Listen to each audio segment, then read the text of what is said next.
السلام علیکم۔ Drama serial پل دو پل جس کی اگلی قسط میں آپ لوگ دیکھیں گے کہ شہیر کی والدہ باسط کے سامنے پھر سے توہم پرستی کی باتیں کرنے لگے تو باسط غصے میں نوشین کو وہاں سے لے کر چلا گیا۔ رستے میں پھر سے وہ نوشین کو ہی قصوروار ٹھہرانے لگ گیا۔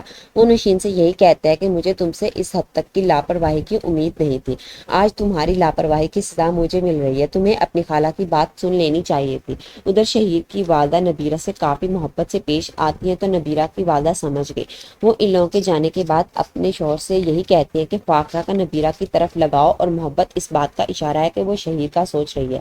تو نبیرہ کے والد نے بھی اپنی بیوی سے صاف کہہ دیا کہ اگر ایسا ہے تو منع کر دو اسے، ایسے توہم پرست گھر میں میں اپنی بیٹی بالکل نہیں بھیجوں گا۔ دوسری جانب شہیر کے گھر اس کی بہن ردا کے رشتے کے لیے جو عورت آئی ہے اس نے یہی کہا کہ ہم بٹا سٹا کرنا چاہتے ہیں۔ یہ سن کر شہیر کی والدہ خوش ہو گئی کیونکہ انہیں تو صرف اپنی بیٹی ردا کی فکر ہے۔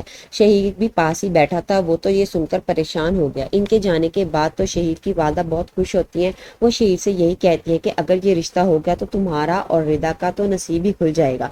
تو اسی وقت شہیر نے اپنی والدہ سے یہی کہا کہ اگر ایک دوسرے کی زندگی کے عوض رشتے بنتے ہیں تو بگڑتے بھی ہیں، اور ویسے بھی میں شادی کروں گا تو صرف نبیرہ سے ہی شادی کروں گا۔ شہیر کی والدہ اتنی آسانی سے تو شہیر کی بات نہیں مانے گی۔ تو ایورس آپ لوگوں کی اس بارے میں کیا رائے ہے کہ شہیر کی والدہ شہیر کے کہنے پر اس رشتے سے انکار کر دیں گی یا پھر شہیر پر دباؤ ڈالیں گی کہ تم ردا کی خاطر وٹے سٹے کا رشتہ کر لو؟ اپنی قیمتی رائے کا اظہار کمنٹ سیکشن میں ضرور کیجیے۔ ملتے ہیں اگلی ویڈیو میں، تب تک کے لیے اللہ حافظ۔